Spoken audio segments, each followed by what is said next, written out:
오늘 함께 나누실 말씀은 고린도전서 10장입니다.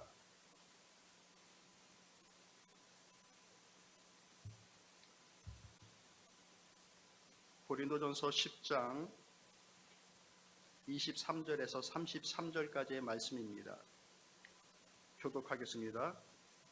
모든 것이 가하나 모든 것이 유익한 것은 아니요 모든 것이 가하나 모든 것이 덕을 세우는 것은 아니니 누구든지 자기의 유익을 구하지 말고 남의 유익을 구하라. 무릇 시장에서 파는 것은 양심을 위하여 묻지 말고 먹으라. 이는 땅과 거기 충만한 것이 주의 것임이라. 불신자 중 누가 너희를 청할 때에 너희가 가고자 하거든 너희 앞에 차려놓은 것은 무엇이든지 양심을 위하여 묻지 말고 먹으라. 누가 너희에게 이것이 재물이라 말하거든 알게 한 자와 그 양심을 위하여 먹지 말라. 내가 말한 양심은 너희의 것이 아니요 남의 것이니 어찌하여 내 자유가 남의 양심으로 말미암아 판단을 받으리요. 만일 내가 감사함으로 참여하면 어찌하여 내가 감사하는 것에 대하여 비방을 받으리요. 그런즉 너희가 먹든지 마시든지 무엇을 하든지 다 하나님의 영광을 위하여 하라. 유대인에게나 헬라인에게나 하나님의 교회에나 거치는 자가 되지 말고 나와 같이 모든 일에 모든 사람을 기쁘게 하여 자신의 유익을 구하지 아니하고 많은 사람의 유익을 구하여 그들로 구원을 받게 하라. 아멘. 고린도전서 8장과 10장에는 같은 주제의 내용이 나옵니다. 무엇이냐면은 우상 앞에 드려졌던 우상 숭배를 하는 데 사용되어졌던 이 제물들, 그중 일부인 고기, 이것을 먹어도 되는가 먹으면 안 되는가에 대한 같은 문제가 나오게 됩니다. 근데 이 문제를 이제 바울은 설명을 해주는데 아주 좀 특별한 내용들로 설명을 해줍니다. 그거 먹으면 돼, 먹으면 안 돼. 이 간단하게 얘기할 수도 있는 부분인데 여러 가지 특별한 단어들을 사용해서 이 문제를 설명해 주는 거예요. 그 나오는 단어들을 봤더니 지식, 사랑, 자유, 양심, 덕, 이렇게 우리가 쉽게 정의하기 어려운 아주 좀 깊은 내용을 담고 있는 단어들을 이제 설명을 해가지고 이 재물을 먹는 것과 먹지 말 것들에 대한 그 설명을 해주시는 겁니다. 또 한 가지는 그것이 개인적인 문제가 아니라 하나님과 관계하여서 그리고 나와 함께하는 교우들과 관계하여서 이 문제를 해결해야 된다라고 얘기를 하는 것이죠. 여러분들 그런 얘기 들어보셨어요? 인생은 속도가 아니고 방향이다. 들어보셨어요? 안 들어보신 분들이라면 이해가 돼요. 우리 인생은 빨리 뭐를 성취해 나가는 것보다 어떤 것을 성취하고 어떤 것을 이루느냐, 어떤 방향성이 더 중요하게 되는 것이죠.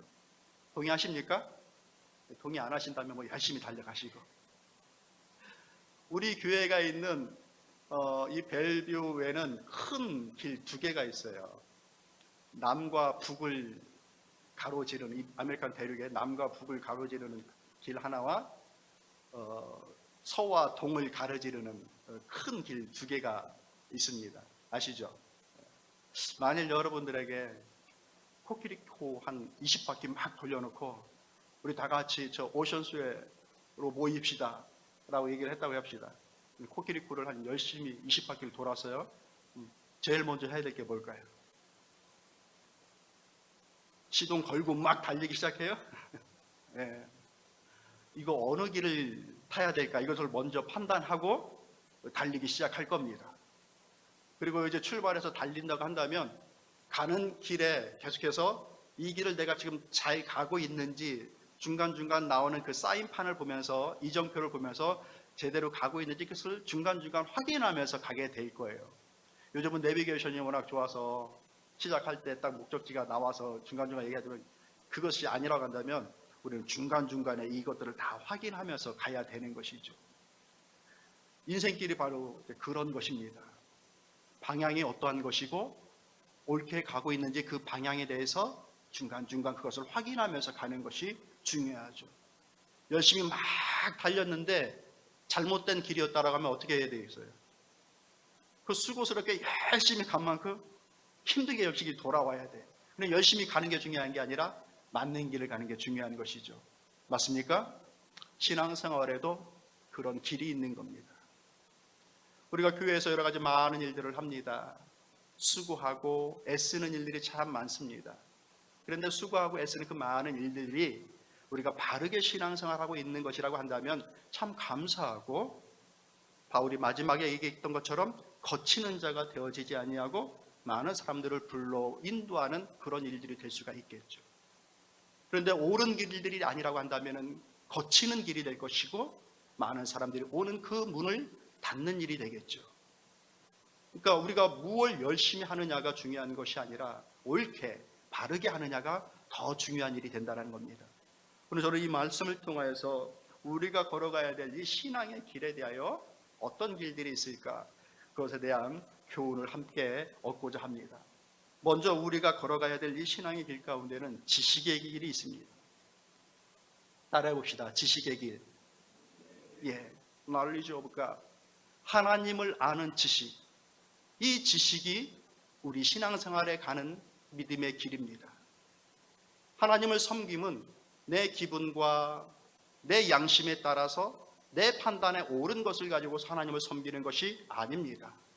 하나님은 그 하나님을 바르게 알고 그 하나님께서 원하시는 방법대로 예배를 드리며 섬기며 사명을 감당하여 나아가는 것, 그것이 하나님을 바르게 섬기는 일입니다. 그러기 위해서 우리에게 필요한 것이 무엇이냐? 그 하나님을 아는 지식이 필요하다는 겁니다.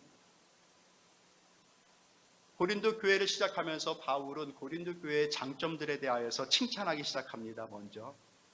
그런데 그 채 1장이 넘어가기 전에 대단히 심한 야단을 맞기 시작합니다. 근데 이 야단 맞기 전에 먼저 그들에게 있는 장점을 칭찬해줘요. 그 칭찬 중에 하나가 뭐냐면 하나님을 아는 그 풍성한 지식에 대해서 칭찬을 해줍니다. 1장 5절 말씀을 제가 잠깐 읽어드릴게요. 이는 너희가 그 안에서 모든 일 곧 모든 언변과 모든 지식에 풍족함으로 라고 하면서 고린도 교회에 있는 그 성도들의 신앙에 대하여 하나님을 잘 아는 그 풍성한 지식에 대하여서 칭찬을 하게 되어집니다. 어떤 지식인가? 8장에서, 그리고 오늘 본문에 잠깐 나와 있는 이 부분에 대해서 얘기해 준 건데 뭐냐면 하나님은 홀로 하나님이시다. 천하 만물에 그 하나님과 비교할 수 있는 다른 하나님이 없다. 만물을 창조하신 그 하나님으로부터 모든 것들이 나왔고 그 하나님을 통하여서 유지되어지고 보존되어진다. 우리 하나님은 가장 위대하신 하나님이다. 세상에 우상으로 일컬어지는 수많은 그런 신들이 있지만 그 모든 것들은 아무것도 아니다. 오직 여호와 하나님 그분만이 유일한 하나님입니다. 할렐루야. 아멘이십니까? 여러분에게도 그런 믿음이 있으십니까? 홀로 그 하나님에 대한 믿음이 확실하였어요. 그것 때문에 논리적으로 그들은 이런 규결을 하게 되어집니다. 그러기에 아무것도 아닌 우상에게 드려졌던 그것이 우상을 섬겼던 일에 사용됐다고 하여서 그것이 더러워지는 것이 아니고 그것을 먹는다고 해서 우리의 몸이 또 더러워지는 것도 아니다라고 일하는 거예요. 우리의 영혼도 더러워지는 것도 아니고 우리의 몸도 더러워지는 것이 아니다. 왜? 그들은 아무것도 아니기 때문에. 그들의 이 하나님을 아는 이 지식은 아주 맞는 지식이고 바른 지식이었어요. 그런데 왜 이것이 문제가 되었을까요? 그렇게 하나님을 바르게 아는데 왜 그것이 문제가 되었을까요?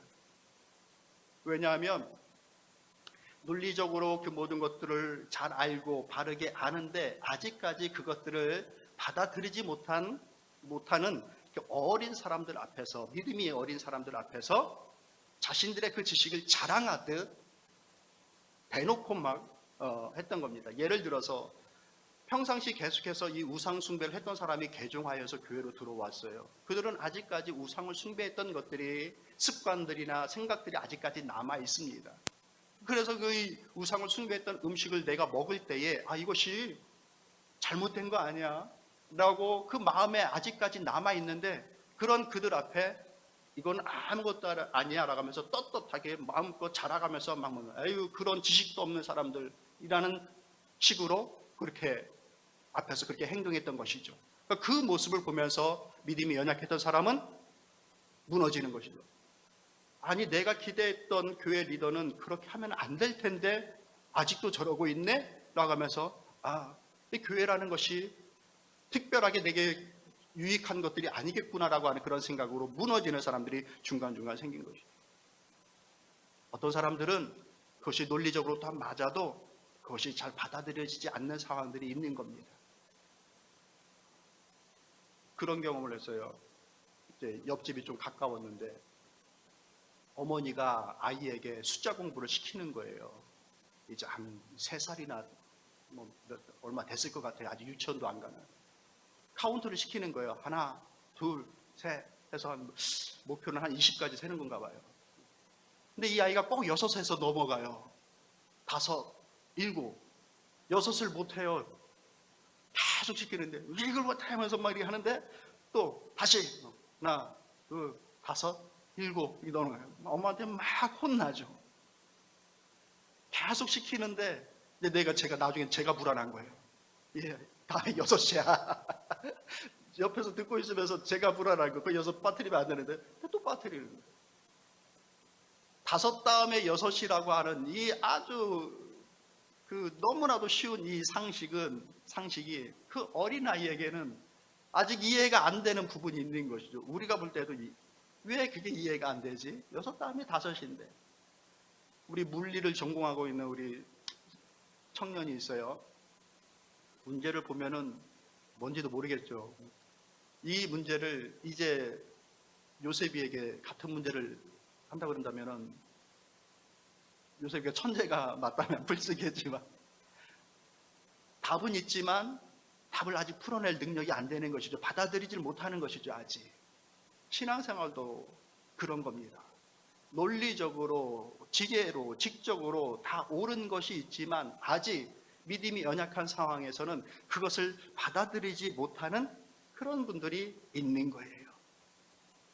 근데 이것을 가지고서 자기에게 지식이 있다고 해서 그 지식으로 아직 연약한 자들에 대해서 배려하고 생각하고 기다려주는 모습들이 없고 나는 모든 것을 다 알고 있다라는 식으로 생각한다면 그 훌륭한 지식을 가지고 있음에도 불구하고 그것이 좋은 일에 사용되는 것이 아니라 다른 사람을 찌르는 칼이 될 수가 있고 또 송곳이 될 수가 있다는 사실 기억하시길 바랍니다. 그래서 성경은 이렇게 얘기합니다. 본장 12절 고린도서 10장 12절 말씀 보면 이렇게 얘기합니다. 그런즉 선줄로 생각하는 자는 넘어질까 조심하라. 너희들이 다 믿음이 있고 모든 것을 아는 것처럼 여겨진다고 한다면 아직도 모르는 것이 있을 수 있으니 넘어질 수 있으니 조심하여라. 너희 조상들을 거울로 삼아라. 그 10절 위에 있는 것들이 바로 그런 거예요. 그들은 기가 막힌 경험들을 했고 출애굽을 하는 기가 막힌 경험을 했고 광야를 지나 나오는 기가 막힌 경험을 했음에도 불구하고 하나님을 배반하고 떠나며 넘어지는 일들이 있었어요.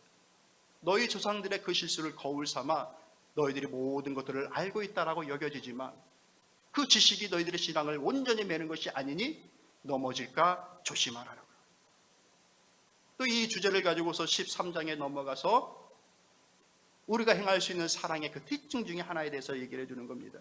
그러면서 13장 1절 말씀 한번 읽어보세요. 여러분들 13장 고린도서 13장 1절 말씀 시작.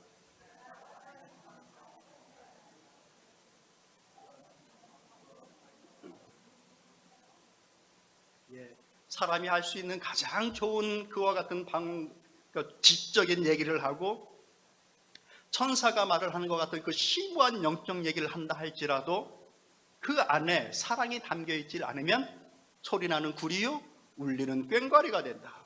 즉 공해가 된다. 소음이 된다라고 일하는 거예요. 귀담아 들어야 될 얘기라고 생각을 합니다. 하나님을 믿어 나가는 그 길에 지적인 길이 있어요. 하나님을 알아가는 그것이 대단히 중요합니다. 그런데 그것만으로 충분하지 않다. 그러니 다른 길이 필요한 것이죠. 뭡니까? 여러분들 한번 읽어보셔요. 시작. 사랑의 길. 다시 한번 크게 시작. 사랑의 길입니다.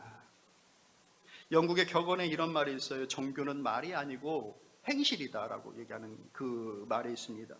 에베소서 4장 15절 말씀 보면은 너희가 하는 그 모든 일들에 대해서 오직 사랑 안에서 참된 것을 하라. 참된 것을 말하라. 여기 합니다.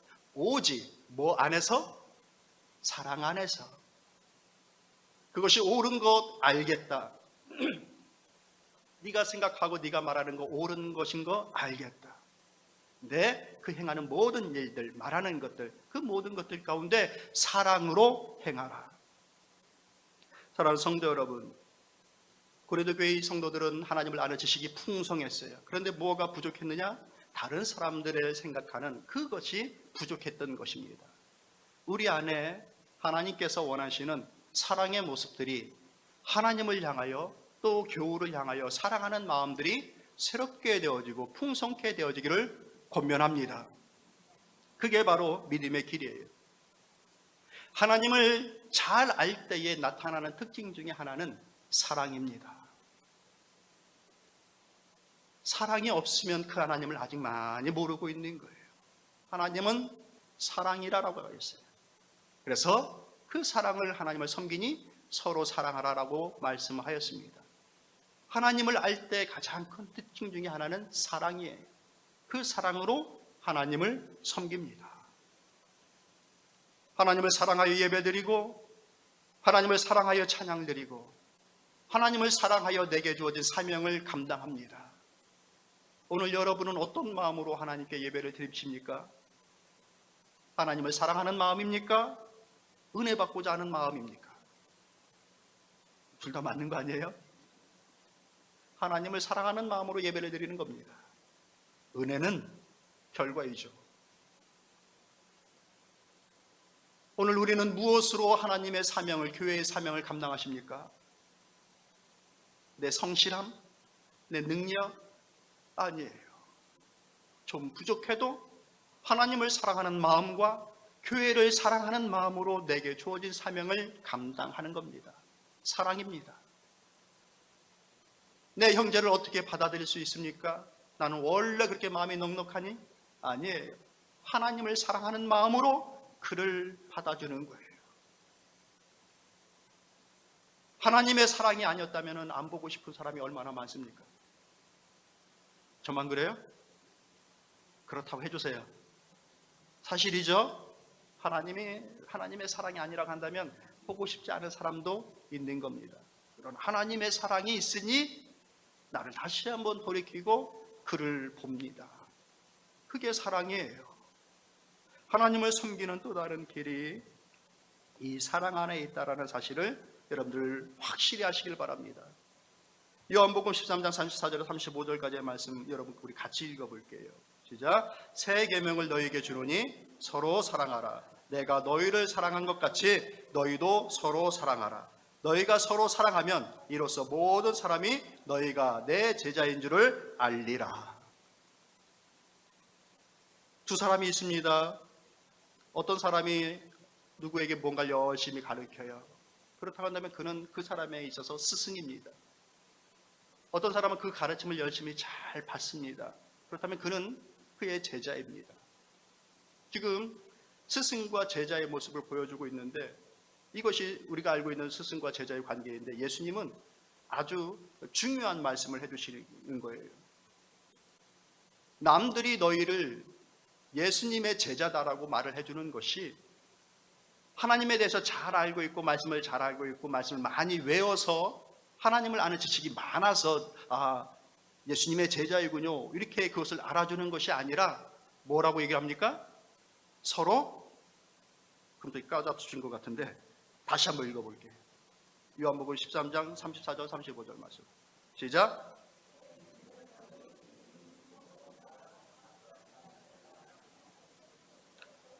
너희가 서로 사랑하면 이로써 모든 사람이 너희가 내 제자인 줄을 알리라. 성경 말씀을 많이 아는 것을 가지고서 크리스천이군요, 예수님의 제자이군요 이렇게 얘기해 주는 것이 아니라 서로 사랑하는 그 모습을 보여주고 있을 때에 예수님의 제자이군요, 실질적인 그 행동들이 나타날 때에 예수님의 제자이군요, 그것을 사람들이 얘기해 준다라는 그 말씀입니다. 참으로 진리입니다. 본장에서 33절에 이렇게 얘기합니다. 바울은 나와 같이 모든 일에 모든 사람을 기쁘게 하여 자신의 유익을 구하지 아니하고 많은 사람의 유익을 구하여 그들로 구원을 받게 하라. 이것이 바울이 13장에 가서 말한 그 사랑의 정의 가운데 하나가 들어가 있는 것입니다. 그래서 13장 4절 말씀 우리 같이 읽어볼게요. 여러분 너무나 잘 아는 이 말씀입니다. 같이 있으면 시작. 사랑은 오래 참고, 사랑은 온유하며 시기하지 아니하며, 사랑은 자랑하지 아니하며 교만하지 아니하며, 무례히 행하지 아니하며, 자기의 유익을 구하지 아니하며, 성내지 아니하며, 악한 것을 생각하지 아니하며. 그 사랑, 수많은 사랑의 정의 가운데 하나가 자기의 유익을 구하지 않는 것을 하나 얘기를 들어주고 있습니다. 그게 어떤 것인가? 자신의 자유를 절제하는 겁니다. 모든 것이 가하나 모든 것이 유익한 것은 아니요, 모든 것이 가하나 모든 것이 덕을 세우는 것이 아니다. 너희의 지식이, 하나님을 아는 그 지식이 너희가 모든 것들을 할 수 있는 것 맞다. 다 할 수 있다. 그러나 너희들이 다 할 수 있는 그것이 모든 것들이 다 유익된 것이 아닌 것을 분명히 하여라. 이걸 볼 때에 이것이 교회의 유익이 아니다. 누군가에게 거치는 것이 되어지고 누군가에게 무너지는 유익이 되어질 때에는 내 자유를 절제하는 것, 내 유익을 좀 제한하는 것, 이것이 사랑이다라고 말씀해주고 있습니다. 내 유익대로 다 먹을 수 있어요. 내 유익대로 하고 싶은 거 다 할 수 있어요. 그러나 내 그 자유로 인하여서 누군가 넘어진다라고 한다면 내가 이 자유를 좀 제한하겠다. 이것이 자기의 유익을 구하지 않는 그 사랑 속에 들어가 있다는 겁니다. 교회를 섬기다 보면 내 마음에 안 드는 사람, 내게 맞지 않는 상황을 만날 수가 있어요. 다 내 마음에 들지가 않잖아요. 근데 여러분들 안심하셔요. 그분도 내가 꼭 마음에 들어서 같이 있는 건 아니에요. 우리는 부분적으로 좀 마음에 안 맞는 것들이 참 많이 있어요. 어쩔 수가 없는 부분이죠. 자라온 거나 환경이나 이런 것들이 다르니까. 그 사람이 틀려서가 아니라 나와 쉽게 말해서 코드가 잘 안 맞는 것들이 있는 거예요. 그러할 때에 나의 유익을 좀 내려놓을 줄 아는 거, 내 자유를 제한할 줄 아는 거, 그게 교회를 묶는 사랑이다라고 일하는 거예요. 사랑하는 성도 여러분, 우리 이 일을 이루어 갑시다. 내가 생각이 없어서 내가 그런 것들을 못해서 안 하는 게 아니에요. 나도 생각이 있고 내가 하고 싶은 것들이 있는 거예요. 그러나 나보다 연약한 자를 위하여서 내 생각을 좀 내려놓을 수 있는 것, 그것이 우리 신앙생활으로 가는 그 길 가운데 있는 하나의 길, 지식을 넘어 사랑이라고 하는 그 사랑의 길이 되어지는 겁니다. 이것이 이정교회예요. 내가 하나님을 잘 섬기고 있나? 내가 하나님의 교회를 잘 섬기고 있나? 어떻게 알 수가 있어요? 그 중간중간에 나오는 이정표를 보면서 확인해야 되는 거예요. 새로운 하나님이 느껴지고 새로운 하나님을 알게 되어지고 내 사랑이 또 한 번 다른 걸로 실천되어지고 이루어지고 그러는 것이 우리가 믿음 생활 해나가는 길에 바른 길에 이정표가 되는 거예요. 사인보드가 되는 겁니다. 그런 것들이 아무것도 안 보인다? 그럼 지금 그 길 제대로 된 길 가고 있는지 확인해야 돼요. 내리셔서 스탑 내리셔서 내가 지금 이 길 잘 가고 있는지 그 길을 확인하셔야 됩니다. 그러나 우리가 바른 길을 가고 있다고 한다면 중간중간 이것을 계속해서 보며 가는 겁니다. 많이 보며 갑시다. 많이 보며 갑시다. 예. 세 번째 거 한번 같이 넣어볼게요. 여러분 읽어보셔요. 시작. 우리가 가고자 하는 세 번째 길의 모습이 뭐냐면 덕의 길이에요. 예전에는 이 이름에 덕자가 들어가는 사람들이 참 많았어요.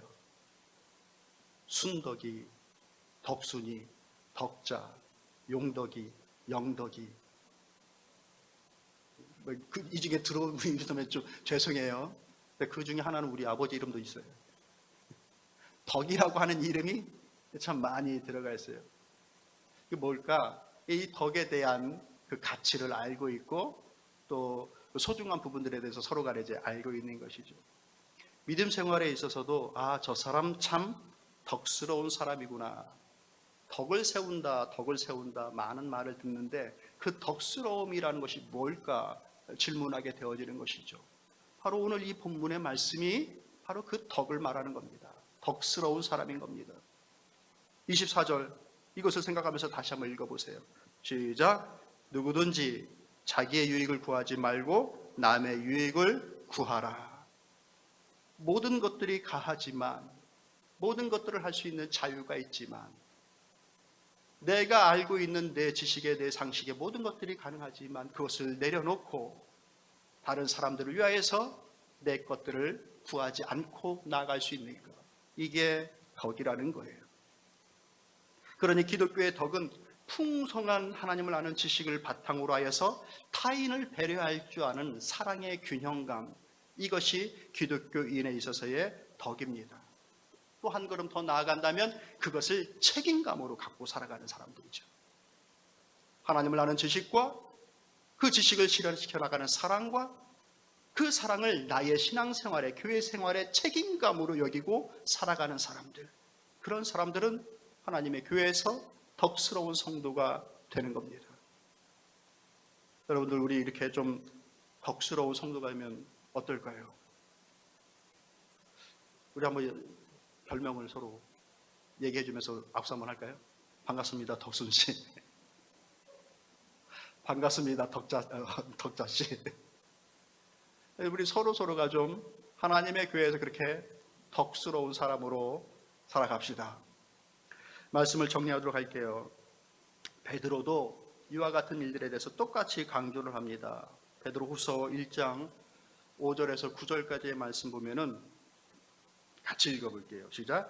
그러므로 너희가 더욱 힘써 너희 믿음의 덕의 지식을, 지식의 절제를, 절제의 인내를, 인내의 경건을, 경건의 형제 우애를, 형제 우애의 사랑을 더하라. 이런 것이 너에게 있어 흡족한즉 너희로 우리 주 예수 그리스도를 알기에 게으르지 않고 열매 없는 자가 되지 않게 하려니와. 아멘. 여기까지 읽어봅시다. 바울이 얘기했던 것과 베드로가 얘기했던 것들이 가는 그 길들이 조금 이렇게 방향을 서로 간에 바꿔서 봤지만 똑같은 거예요. 믿음에 대한 덕과 그 덕을 인한 절제, 이 모든 것들에 대해서 지금 얘기해 주고 있는 겁니다. 그것이 우리가 예수 그리스도를 게으르지 않게 섬겨나가는 것과 열매를 맺어 나가는 길이 된다라고 하는 것들을 바울도 그렇고 베드로도 그렇고 또 똑같이 얘기해 주고 있는 것입니다. 사랑하는 성도 여러분, 우리가 먼저 이 믿음의 길 위에 서서 하나님을 아는 지식을 풍성히 하는 일들이 필요합니다. 하나님을 매일매일 잘 알아갑시다. 하나님의 말씀 가운데서 그 하나님을 알아가는 것입니다. 동시에 그 하나님을 아는 지식으로 머무르는 것이 아니라 그 풍성한 지식을 통하여서 사랑으로 타인을 배려할 줄 아는 사랑의 길을 또한 걸어나갈 수 있기를 바랍니다. 나아가 그것이 내가 하나님의 나라를 세우고 주님의 교회를 든든히 해나가는 하나의 길이 된다라고 하는 책임감을 가지고 지식과 이 사랑을 가지고 연약한 자를 돌봐줄 줄 알고 먹든지 마시든지 무엇을 하든지 그 하나님의 영광을 위하여서 하며 영혼 구원의 일들에 있어서 그 교회의 그 가는 길을 거치는 자들, 막는 자가 되는 자가 아니라 치우는 자요, 오픈시키는 그와 같은 하나님의 좋은 성도요 제자로 든든히 살아갈 수 있기를 주님의 이름으로 축복합니다. 우리 다 같이 자리에서 일어나셔서 찬양드리겠습니다.